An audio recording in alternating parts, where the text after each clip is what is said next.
कैसे हैं दोस्तों। उम्मीद करते हैं कि आप सब अच्छे होंगे। आज हम बात करेंगे काव्य खंड के बारे में बात करेंगे और जंग आज़ादी के शहीदों को सलाम, यानी कि जो सैनिक बागी हो गए थे उन्होंने कौमी गीत उसके बारे में पढ़ेंगे और सूरदास की जन्म जीवन परिचय, जन्म गेब और मृत्यु के बारे में इनके बारे में पढ़ेंगे। तो चलिए वीडियो को शुरू करते हैं।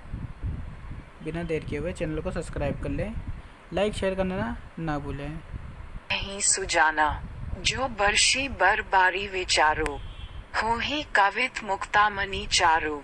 तुलसीदास 1857 जंग आज़ादी के शहीदों को सलाम। सन 1857 के बागी सैनिकों का कौमी गीत हम हैं, इसके मालिक हिंदुस्तान हमारा पाक वतन है। कौम का जन्नत से भी प्यारा ये है हमारी मिल्कियत हिंदुस्तान हमारा, इसकी रूहानियत से रोशन है जग सारा। कितनी कदीम कितना नईम, सब दुनिया से न्यारा करती है जरखेज जिसे गंगो जमुन की धारा। ऊपर बर्फीला पर्वत पहरेदार हमारा, नीचे साहिल पर बजता सागर का नकारा। इसकी खाने उगल रही सोना हीरा पारा, इसकी शान शौकत का दुनिया में जयकारा। आया फिरंगी दूर से ऐसा मंतर मारा, लूटा दोनों हाथ से प्यारा वतन हमारा। आज शहीदों ने है तुमको अहले वतन ललकारा। तोड़ो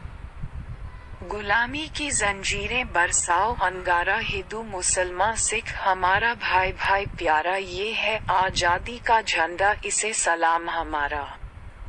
एक सूरदास का जन्म सन 1478 में माना जाता है।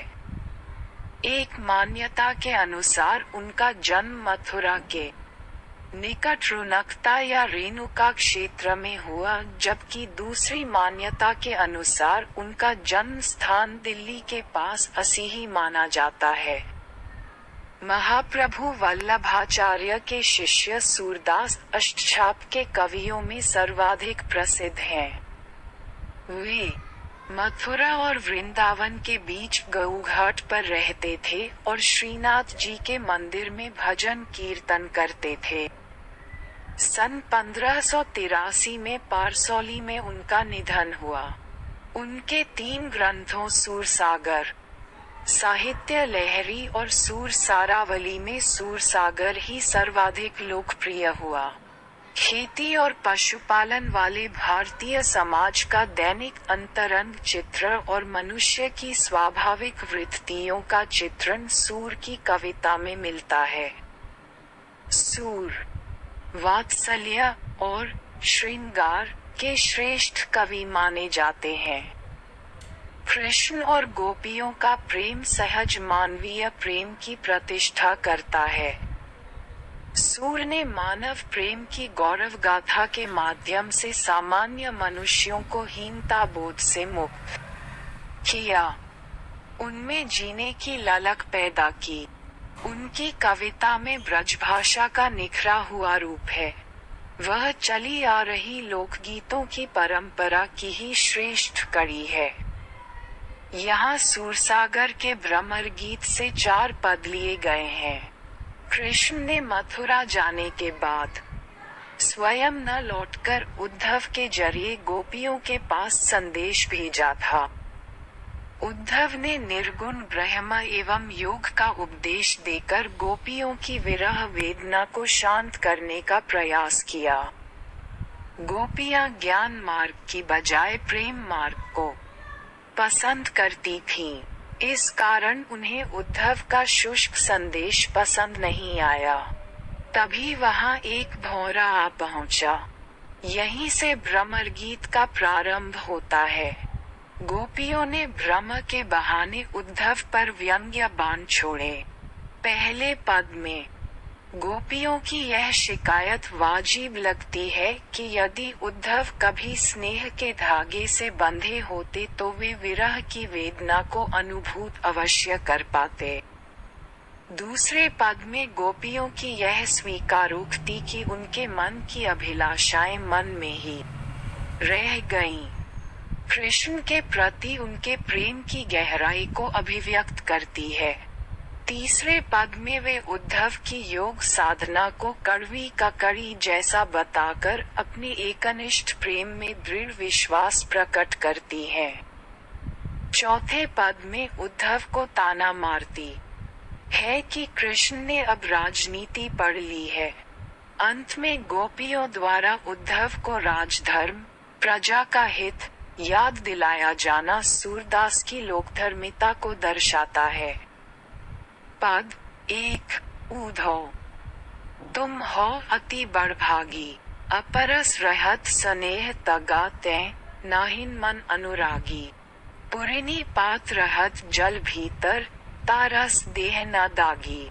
ज्यों जल माह तेल की गागरी, बूंद न ताको लागी। प्रीति नदी में पाउन न बोरियो, दृष्टि न रूप परागी। सूरदास अबला हम भोरी, गुर चाटी ज्यों पागी। 2 मन की मन ही मांझ रही, कहिए जाय कौन पै उधो, नाही परत कही। अवधि अधारास आवन की, तन मन बिथा सही। अब इन जोग सादेसनी सुनी सुनी, बिरहिनी बिरह दही। चाहती होती गुहारी जेथी तै, उठ तै धार बही। सूरदास अब धीर धरही क्यों, मर्यादा न लही।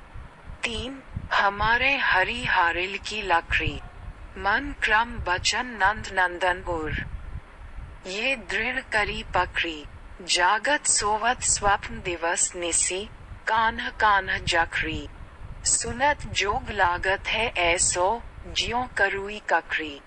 सू तो व्याधि हम कौन ले आए, देखी सुनी न करी। ये तो सूर तिन्ही ले सौंपो, जिनके मन चक्री। 4 हरि है राजनीति पढ़ी आए, समुझी बात कहत मधुकर के, समाचार सब पाए। एक अति चतुर होते पहले ही, अब गुरु ग्रंथ पढ़ाए। बड़ी बुद्धि जानी जो उनकी, जोग सादेश पठाए। उद्धव भले लोग आगे के, पर हित डोलत धाए। अब अपने मन फेर पाए हैं, चलत जू होते चुराए। ते क्यों अनीति करें आपुन, जे और अनीति छुड़ाए। राजधर्म तो यह है सूर, जो प्रजा न जाही सताए। प्यारे सेन 1 गोपियों द्वारा उद्धव को भाग्यवान कहने में क्या व्यंग्य निहित है। 2 उद्धव के व्यवहार की तुलना किस किस से की गई है। 3 गोपियों ने किन किन उदाहरणों के माध्यम से उद्धव को उलाहने दिए हैं। 4 उद्धव द्वारा दिए गए योग के संदेश ने गोपियों की विरहाग्नि में घी का काम कैसे किया। 5 मर्यादा न लही के माध्यम से कौन सी मर्यादा न रहने की बात की जा रही है। 6 कृष्ण के प्रति अपने अनन्य प्रेम को गोपियों ने किस प्रकार अभिव्यक्त किया है। 7 गोपियों ने उद्धव से योग की शिक्षा कैसे लोगों को देने की बात कही है। 8 प्रस्तुत पदों के आधार पर गोपियों का योग साधना के प्रति दृष्टिकोण स्पष्ट करें। 9 गोपियों के अनुसार राजा का धर्म क्या होना चाहिए। 10 गोपियों को कृष्ण में ऐसे कौन से परिवर्तन दिखाई दिए जिनके कारण वे अपना मन वापस पा लेने की बात कहती हैं। 11 गोपियों ने अपने वाक चातुर्य के आधार पर ज्ञानी उद्धव को परास्त कर दिया। उनके वाक चातुर्य की विशेषताएं लिखिए। 12 संकलित पदों को ध्यान में रखते हुए सूर के भ्रमर गीत की मुख्य विशेषताएं बताइए। रचना और अभिव्यक्ति। 13 गोपियों ने उद्धव के सामने तरह तरह के तर्क दिए हैं, आप अपनी कल्पना से और तर्क दीजिए। 14 उद्धव ज्ञानी। तो ये प्रश्न उत्तर हैं, इनका भी जो है आगे आने वाले पाठ्यक्रम में आपको बताएंगे। इनके प्रश्नों के जो है उत्तर बताएंगे। और ये शब्दकोश, शब्दार्थ भी कहते हैं इन्हें, शब्दकोश। ठीक है, ये देख लीजिए आप, मैं एक एक बोल के बताऊंगा तो वीडियो काफ़ी बड़ी हो जाएगी। तो जिन्होंने चैनल को सब्सक्राइब नहीं किया है तो चैनल को सब्सक्राइब कर लें, वीडियो को लाइक शेयर करना ना भूलें। तो हमने इसमें पढ़ा सूरदास के पद, काव्यखंड और गीत भी पढ़ लिया। जिन्होंने चैनल को सब्सक्राइब नहीं करा, फिर से कहता हूँ सब्सक्राइब कर ले, लाइक शेयर करना ना भूलें, और इनके प्रश्न उत्तर भी आपको करा दिए जाएंगे।